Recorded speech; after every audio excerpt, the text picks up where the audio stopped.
gabi sa ilang bahagi ng bansa, pero magtutuloy pa kaya yan hanggang weekend? Alamin natin kay Amor La Rosa ng GMA Weather Center. Amor.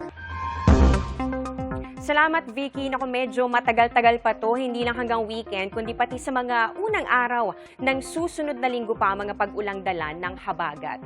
Pero bago yan, update muna sa bagyong namataan kahapon sa labas ng Philippine Area of Responsibility na may international name na Nangka.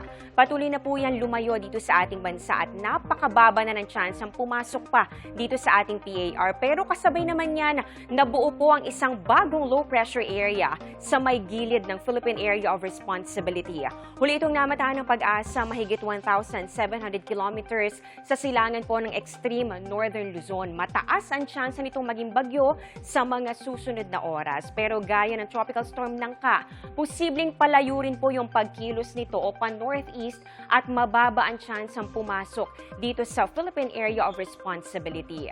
Ang mga low pressure area at bagyo pa rin sa labas sa silangan po ng ating PAR, yan pa rin po yung nakaka-impluwensya dito sa habagat kung bakit nagtatagal hanggang ngayon yung pag-irang yan dito sa Pilipinas. Diyan pa rin kasi nakasunod yung pong flow o daloy nitong habagat, kaya po patuloy ang umaabot o tumatama dito sa ating bansa.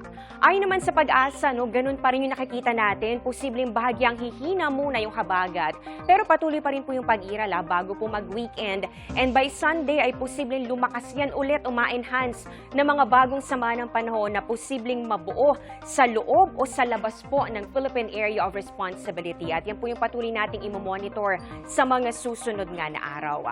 Base sa datos ng Metro Weather, para po bukas umaga may mga pag-ulan pa rin. Dito yan sa may Ilocos Provinces, Pangasinan, Zambales, Bataan, iba pang bahagi po ng Central Luzon, NCR at ganoon din dito sa Mindoro Provinces. Halos buong Northern Luzon na po makakaranas sa mga pag-ulan pagsapit ng hapon at meron din po mga kalat-kalat na ulan din. Dito po yan sa may Central Luzon, Calabar Zone at ganun din sa Bicol Region at iba pang lugar dito sa Mimaropa.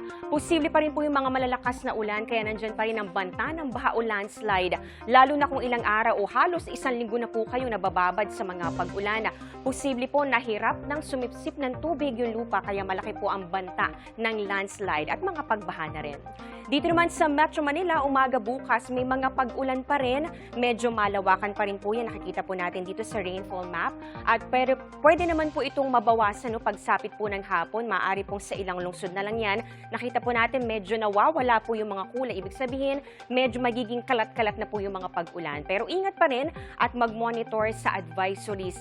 Lalo kung muling bumugso ang malakas na ulan at hangin. Magiging maaliwalas naman ang panahon sa malaking bahagi po ng Visayas at ng Mindanao. Halos wala pong ulan sa umaga, maliban lang po sa Western Visayas at ganoon din sa Negros Island Region. Meron po tayong nakikita mga pag-ulan pagsapit ng hapon at ito po kalat-kalat at panandalian naman yung mga pag-ulan dito sa ilang bahagi ng Mindanao. Yan muna ang latest sa ating panahon mula sa GMA Weather Center. Ako po si Amor La Rosa, serbisyong totoo ng GMA News.